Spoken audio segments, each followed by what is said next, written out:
também tô amando. Quando deve se iniciar o acompanhamento com o fonoaudiólogo?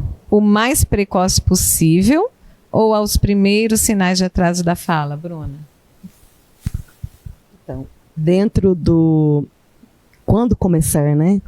Eu acho que o que a Ana Sofia quis dizer é o seguinte, tem como, antes desses sinais de atraso da fala, tem como perceber algum sinal que essa criança não está desenvolvendo a questão da linguagem, da fala?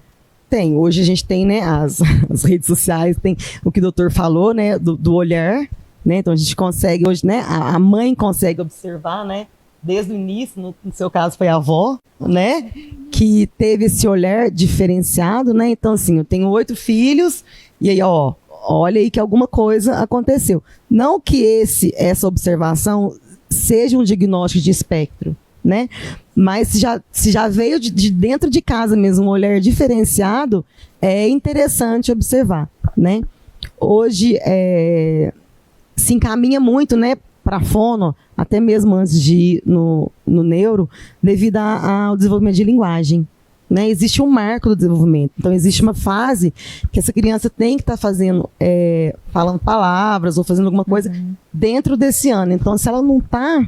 e quando é bebê, a criança ela já segue o olhar pelo som. Isso. Né? Por exemplo, se faz algum barulho, ela já olha procura. Rapidinho. Né? Porque o que acontece? A linguagem ela vem do ouvir, não é, Bruna? Assim, quando a gente está falando de bebê. Sim, tá? sim. Então ele vai buscando esse campo auditivo para depois começar a balbuciar, né? Isso. Na verdade, a linguagem ela vem através de um todo, né? Porque tem muitas crianças que têm perda auditiva e iniciam balbuciam, porque a mãe mexe a boca, então é o visual. É o visual, então ele vai usar o visual. Então, dentro do espectro de observação que tem que ter, é utilizar mesmo, né? É esse contato. Essa criança de 1 ano, ela não está falando, mas ela tem uma comunicação que é uma linguagem. Né? Então, eu falo que antes da fala vem a linguagem. Né? O que é linguagem? É a comunicação não verbal. A criança precisa se comunicar não verbal para ela se comunicar verbalmente. Sim. Eu acho que uma coisa que é importante assim, a gente ter em mente é que assim, o nosso desenvolvimento ele vai seguindo como se fosse uma trilha.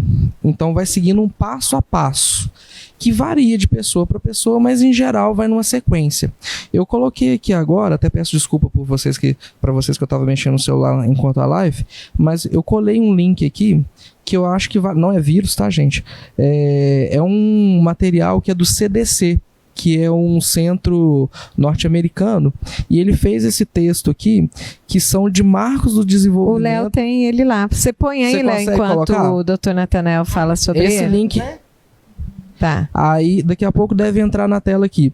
E aí, são mais de 20 páginas, mas que pega os marcos do desenvolvimento a partir de 2 meses de idade até 5 anos. E aí é muito interessante que ele faz como se fosse um checklist, então você vai marcando os xizinhos daquilo que a criança tem, daquilo que a criança não tem, e o mais interessante é que ele vai criando os alertas. Então, assim, procure o especialista nessa contexto, procure e sabe especialista onde tem isso e muita gente nem percebe, até eu como mãe muitas vezes não percebi, que a gente só pega de vez em quando, a carteirinha de vacinação, né, que o SUS fornece. Teve uma época que estava em falta, mas é um livrinho. É uma caderneta, né? E lá tem os marcos do desenvolvimento, que o seu pediatra, né? O pediatra que acompanha seu filho vai marcar. E você, como mãe, pai, vó e cuidador, pode dar uma lida lá, né? Ela vai falar desde quando vai aparecer o primeiro dentinho, desde o desenvolvimento da fala, desde alguns desenvolvimentos de habilidades motoras, cognição, né? Aos X anos a criança vai estar fazendo isso e isso. Quais são os comportamentos esperados para aquela idade, né? Porque tem pessoas que não têm a vasta experiência da sua mãe, né? E aí nunca viu uma criança se desenvolver, então para ela tá tudo bem certo, ali, né? Porque e se não o tem médico falou que tá tudo bem, que tem que esperar, às vezes o médico né? falou que tá tudo certo, tá tudo ok, tá engordando, tá ok.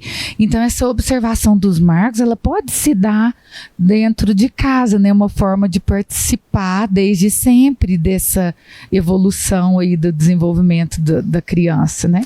A Rívia falou sobre a Marli, se todas as mães tivessem a responsabilidade, o compromisso que você tem com seu filho, o tratamento realizado com os profissionais só será eficaz se a mãe se comprometer em assumir sua parte.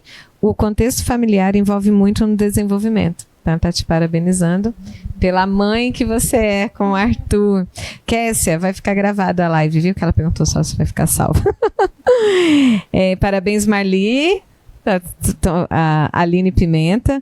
Hoje o Arthur é menino que a cada dia, né, nos surpreende na escola, porque em casa ele tem todo o apoio que ele precisa. Marli, você é um exemplo. Olha, bastante gente. Parabéns, viu, Marli? A Daniele Nepomuceno, quando recebemos os diagnósticos dos nossos pequenos, é uma avalanche de informações, mas quando vamos pesquisando, estudando, fazendo cursos online, vamos entendendo melhor esse mundo novo.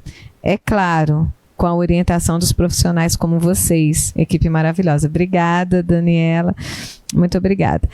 Tem uma pergunta aqui agora, olha. A Mariângela Alves está fazendo.